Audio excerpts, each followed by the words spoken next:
from Los Angeles, this is the Jim Rome Show on Premier Radio Networks. Welcome back. I'm Jim Rome. All right, telephone number once again is toll free in the U.S. and in Canada, 1-800-636-8686. We'll take some more telephone calls. The topic today has been Bartman, Steve Bartman, coming out that documentary on ESPN last night.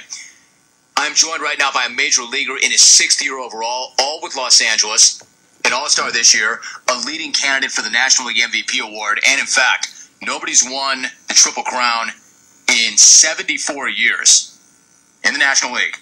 And he's had a look at it, a really good look at it. He's tied for the league lead with home runs. He leads the National League in runs batted in. He's got 40 stolen bases. He's hitting .324, an MVP caliber season. I'm joined by LA Dodger Matt Kemp. Matt, good to have you on. How are you? I'm good. How are you doing today? Matt, I'm doing great. I don't know if you bothered to crunch the numbers, Matt, but somebody's done it already. Tonight, you're 12 points back of Jose Reyes for a batting title. So, if you guys play an 18-inning game and you go 8 for 8 and Reyes goes 0 for 4, you're going to win the batting title. So, do you think you have 8 knocks in you tonight? Hey, who knows, man? Like you said, it has to be a long game, and we have to get a lot of at-bats. So, you never know what could happen, man. It's baseball. And the longer the better. Matt Kemp, my guest. I mean, Matt, there's so many different things going on here and so many different numbers in play. For instance, it looked like he had that home run title wrapped up, and then Prince Fielder hit 3 bombs last night. What did you think when you saw that? Oh, man, it was funny because Tony told me I had to step my game up. Tony Gwynn Jr. told me I had to step my game up because his boy had hit 3 home runs, and it was pretty shocking, but he's having a hell of a season too, and I guess he was pretty locked in last night. Hey man, it's hard not to get caught up in the numbers. I mean, you've got a shot at the home run title, you've got a shot at winning the RBI crown, you're doing the best you can to win a batting title, and you've got all these different numbers, and there's all this talk about the Triple Crown. How do you not get caught up in the numbers? How do you not get caught up in trying to run into one? What's been your approach at the plate this year? Just having fun, concentrating, and not trying so hard. I think when I try to do things too much, the results don't end the way I want them to. So, just concentrating, relaxing, having fun, and trusting in my abilities and trying to make something happen. So, when you're 2 home runs shy, and 40-40 is a great number, is that the approach you have tonight, or frankly, do you just swing out your backside and try to run into a couple tonight? I think just try to square the ball up 4 times and see what happens. If they fly out, they fly out. If they don't, better luck next year. Matt Kemp's my guest. The interesting thing also is you guys are going to end up playing 161 games. There was a rainout that's not going to be made up because the Dodgers don't really figure in anything right now. You're going to get cheated out of a game when you've got a chance to win a batting title and a chance to get to 40-40. Do you have a problem with that? I'd want to play that game, but I think my teammates would be pretty mad if we had to fly all the way back to D.C. to play a game that probably really doesn't matter, or actually really doesn't matter. But, I wish I could have did it in 161 games. I probably should have ran into a couple more balls, and we wouldn't even be talking about that one game right now. We're talking to Matt Kemp. You're coming off a year where you hit .249, you had 28 home runs, and 89 runs batted in. So a productive year, but not a Triple Crown MVP caliber year. What's been the biggest difference between last year and this year for you?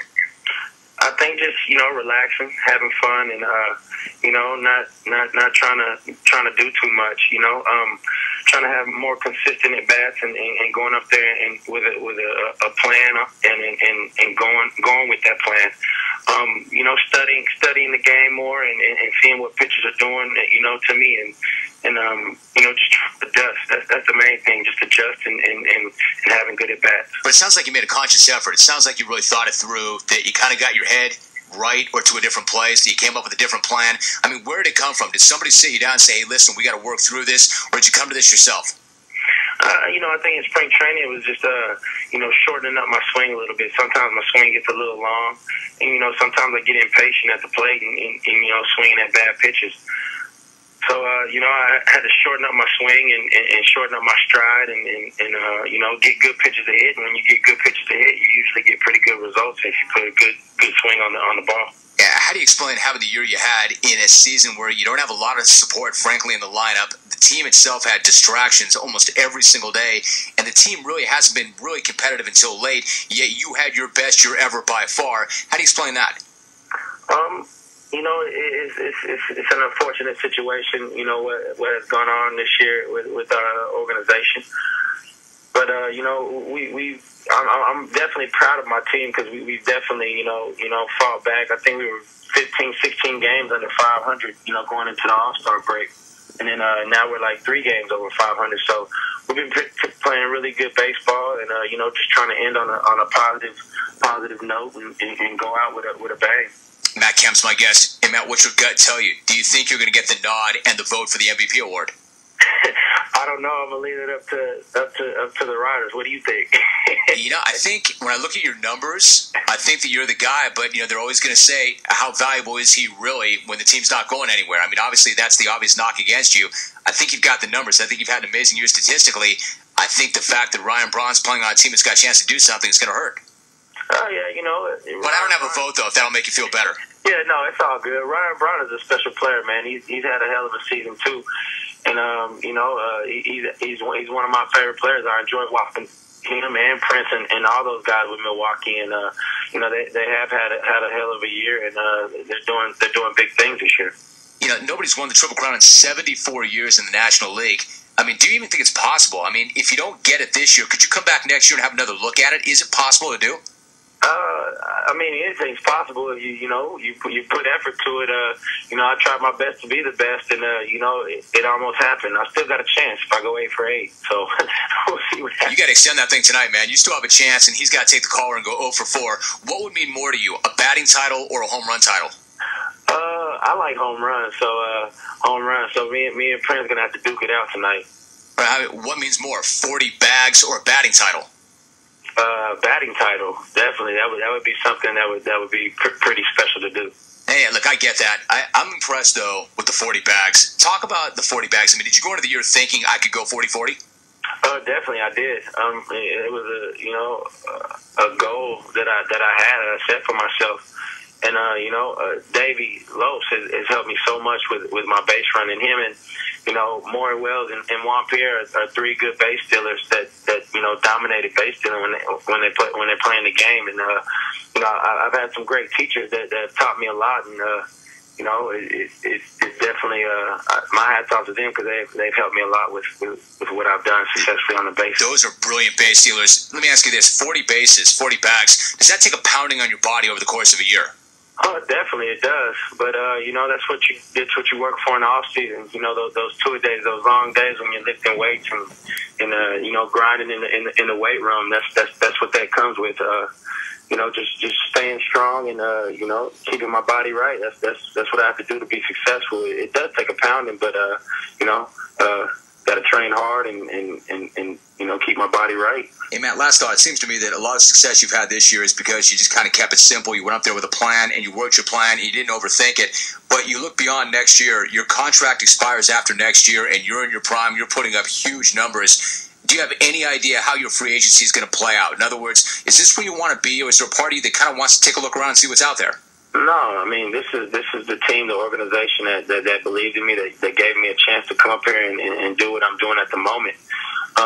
You know, the Dodgers, Los Angeles is where I want to be. You know, it's a great city. I have great fans, a lot of supporters, and you know, I definitely want to stay here. And you know, we'll see what happens. This is definitely out of my hands, but you know, I'm telling everybody this is where I want to be. All right, tied for the league lead in home runs, leads the National League in runs batted in, and maybe an 8 for 8 tonight. He's got a batting title too. The MVP vote's going to be really interesting. Matt Kemp, my guest. Matt, great to have you on. Thank you very much. Hey, thanks for having me, man. Take care, Matt. Had an amazing year. You know, again, the argument. I think statistically, if you look at the year, he's the guy. Statistically. But most valuable player. What is that? Depends on your criteria. A lot of people think that it goes to the best player on the team that has the best chance to go somewhere. The Dodgers are 81-79 and don't figure in anything right now. But the guy had a look at a Triple Crown. And again, if he runs into 8 tonight, just play this thing out. Say they have a nice long game against Arizona. High scoring, or even low scoring. Say, I don't know, 16, 18, 24 innings. Say he gets 8 at-bats, 8 base hits. See, all of a sudden, Jose Reyes knows what's going on. He starts to struggle. and gripped the bat too tightly and goes 0 for 4. Bam! Triple crown. It could happen. You know, maybe it's not 8 for 8. Maybe he goes 12 for 14. Maybe it's a really long game. Hey, look, you're not going to make up 12 points in batting averages late in the year. The one thing you don't want to do, though, is get run down from behind by Big Prince Fielder. He had 3 bombs last night. Yeah, I'm sure Matt Kemp's going to say, I'm looking for quality at bats, man. Quality at bats. I just want to square a couple up. Imagine grinding all year long and having a guy run you down the last day of the year for home runs or the batting title. And of course, I know the answer. You'd rather have a batting title than 40 bags. I really respect a power guy like that stealing 40 bases. 40-40 has always been, to me, one of the great stats of all time. And Mickey Mantle saying, if I known it was that big, I would have done it every year. All right, stay tuned. I've got John Jones coming up at the top. Brewer fan, I'm not going to even ask the question. I know